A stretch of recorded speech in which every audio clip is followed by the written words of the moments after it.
Thank you. I'm standing up so you can see me because I'm not very tall. Yeah, so Canadians don't do proud of. They do least embarrassed by.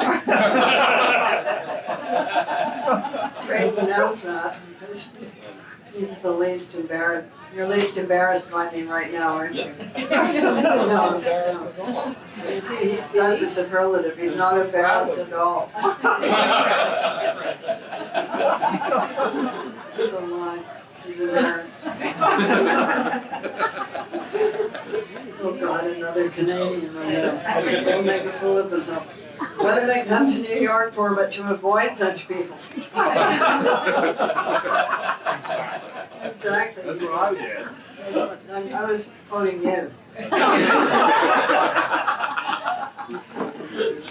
Thank you for this unusual Christopher Hitchens Prize. The Swedish Humor Award used to be my favorite. In the unexpected awards department, but this one has just replaced it. So amazed was I to hear that I had been chosen as the Hitchens 2022 recipient that in addition to looking over my shoulder to see who was really meant, Canadians do that as a matter of course, as it's considered a social gap not to, I looked over my shoulder twice while exclaiming, "Surely not me. Surely not me." I'm sure you said that when you got it too, didn't you? I find myself in very distinguished company indeed, the company of previous Hitchens Prize laureates who actually know real-life things and write about them astutely, unlike the rag-picking, wandering minstrel mythomaniacs who call themselves novelists, among whom I count myself. If I wasn't suffering from imposter syndrome before, I certainly am now. The other person who would doubtless be amazed on this occasion would be Christopher Hitchens himself. Not only by the fact that there is a prize in his name, he would be the first to make some bad taste quip about that. Hitch, hitch springs to mind, but also that I in particular have been awarded it. What? Her? He might well have exclaimed. I suspect him of having taken a dim view of me, mouthy colonial female from the uncool sticks that I was, or am. Stay in your lane, Margaret, I am sometimes told, to which I can only reply, what is my lane? Taking the positive view, perhaps these reprimands from others are not reprimands at all, but well-meant warnings. They see me wandering fecklessly out into traffic, oblivious to the danger, and want to help me avoid being squashed. They must have been muttering secret incantations too. Many attempts have been made, but I remain unsquashed. I was never told to stay in my lane by Christopher Hitchens, I hasten to add. He too did not know what his lane was, and wouldn't have stayed in it if he did. We have at least that in common, a failure to recognize lanes. It goes with a disrespect for the fences around the corrals where the sacred cows are kept. Though they keep changing the cows, I notice. Hitch would have noticed that too. On one memorable occasion, I shared a stage with Christopher Hitchens.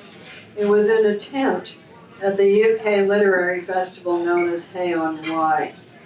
As the canvas walls flapped in the obligatory pelting rainstorm, and as smoke from Hitch's conveyor belt of cigarettes swirled around me, I did my best to it's called suspense. I did my best to stand my ground, whatever it was. Meanwhile, Hitch did a kind of verbal sword dance around me. I can't remember what we were supposed to be debating.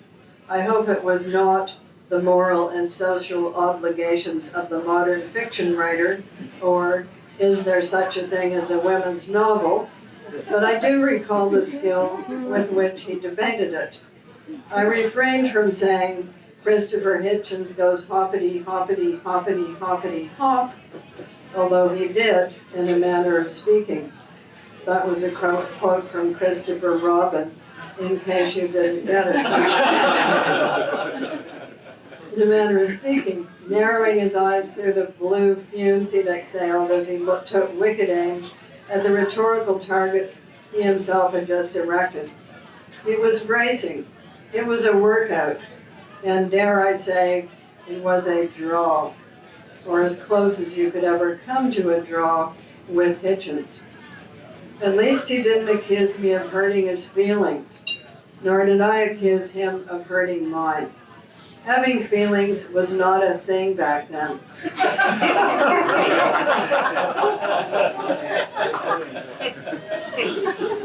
We would not have admitted to owning such marshmallow-like appendages, and if we did have any, we'd have considered them irrelevant as arguments.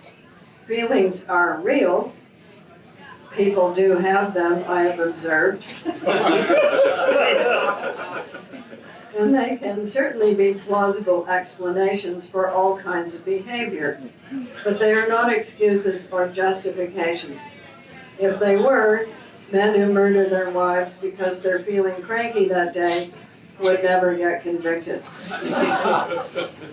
You can't exist for a writer for very long without learning that something you write is going to upset someone, sometime, somewhere. Whether you end up with a bullet in your neck will depend on many factors. There are lots of bullets, and some necks are thicker than others, but let us pause to remember that the most important meaning of freedom of expression is not that you can say anything you like without any consequences whatsoever, but that the bullet should not be your government's, and it should not be fired into your neck for an expression of political views that don't coincide with theirs. Hitch and I were both of an archaic generation that endorsed the basic principles of logic. We knew an ad hominem when we fell over one. We didn't consider the factual truth of any given matter to be dispensable, or worse, to be some scoundrelly piece of propaganda hooked up by the opposing party. We both believed in a healthy society's need for public debate with testable evidence presented.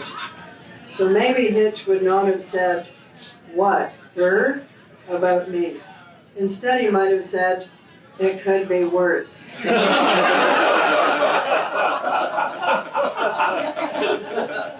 Which is what I would have said about him. We may have disagreed about content, but we were in accord about process. If he were still with us, what would Christopher Hitchens be making of our present time? We don't know. He isn't here in our present time, but we are. We urgently need to figure out why the present time we are in fact living through has become so grim and what can be done about it. It does seem to should have a teleprompter. It does seem to get more extreme by the minute. COVID lockdowns, riots against COVID lockdowns, a war in Ukraine that's being fought to defend the principles of an open democracy as against those of a closed autocratic regime, and an ongoing examination of last year's violent coup attempt in that erstwhile beacon of democracy, the United States, a country in which various parties are now proposing to drag people in front of firing squads without even a trial, it seems. Who needs a trial when it is known with absolute certainty who needs to be gunned down? How is it known? A finger has pointed. There is no need for evidence or truth. If you'd like a few examples from history of this process in full spate, they are readily available, and they come from both the so-called right and the so-called left. The terror during the French Revolution, Hitler's elimination of any political opposition beginning in 1933, Stalin's purges, sometimes with show trials, often not, the Red Guard period in China, Pol Pot, the Argentinian generals who dropped opponents into the ocean out of airplanes. That's the beginning of a long, long list. I expect Hitch would join me in a distinction I've been making lately, that between belief and truth. It's a comment on our special times that I even feel I have to make this distinction. A belief cannot be either proven or disproven. If you wish to believe that invisible flower spirits are causing your string beans to grow, there is no point in my trying to dissuade you, because these entities are invisible and immaterial. Something proposed as a truth can, however, be put to the test. In recent years, people have confused beliefs with truths. From this confusion have come ideologies and dogmas, the characteristic of a dogma being that it's proposed as an absolute truth and cannot be disputed, and if you try disputing it, you'll be burnt as a heretic. During the last 15 years or so, the Western world has been under intense attack. By Western world, I mean the world of open representative democracies in which the governed have a say in who is to do the governing, in which the judicial arm is separate from the executive arm, in which the laws at least attempt to reform themselves in the direction of fairness and a balance between the rights of the individual and the interests of society at large, or so goes the theory. Some of the attacks have come from without. Foreign troll bots have been busily undermining trust and spreading falsehoods, but some have come from within, from both the so-called right and the so-called left. Democracy doesn't work, we've been told. It's corrupt. It's all controlled by money. There's something to that point of view, you must admit. Strong men are more efficient. Decadence must be stamped out for the good of the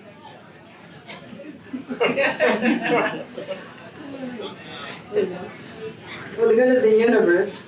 Certain people must be silenced or eliminated. If you're my age, you've heard this before.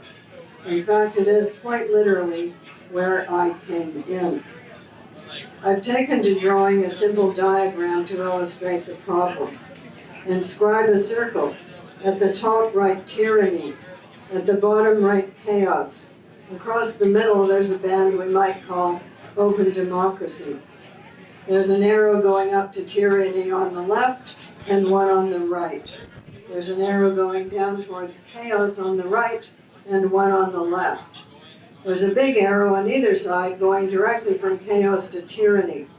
Get yourself a dictator and he'll clear up the chaos. So goes the thinking when things become chaotic enough. The moderate center is a preferable place to live. There's more respect for the individual, or that is the idea. There's at least some desire for human rights for everyone, or that too is the idea. There's less fear, and that is the idea as well.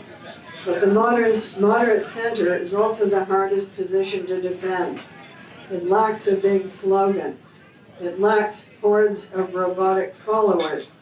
It's untidy. It resists the homogeneous, and it's under attack from both extremes, those on the so-called right and on the so-called left. It is this dream of a moderate democratic center that Ukraine has been defending, and that defense has had a broad effect. Suddenly, the recent detractors of democracy are concluding, or some of them are, that maybe democracy is a system worth fighting for because the alternatives are so much worse. Could it be that open debate, the importance of truth, the necessity of human rights for all, and the desirability of evidence are making a comeback? Is mere yelling about to go out of fashion? Let us devoutly hope so. I'm sometimes asked what I consider the most important issue facing us today. The climate crisis is at the top of the list because what it's doing to the planet will determine a lot of what is materially possible for the human species over the next 50 years. Fire, water, earth, and air are being altered at this very minute. How much more alteration before we find ourselves so far out of our comfort zone that we cease to exist? But more immediately, there's another important question the times we live in are asking us. That question is, what sort of political system should we choose? If it's open democracy, we've got some work ahead of us. We must roll up our proverbial sleeves, grab our arrows of desire, sharpen the paring knives of our wits, dedicate our swords to the pursuit of truth, strengthen our resolves, resist the serpents of false arguments, hop into our chariots of fire, and, oh dear, or slightly stronger exclamation, cries the ghost of Christopher Hitchens, what a sack of mixed metaphors.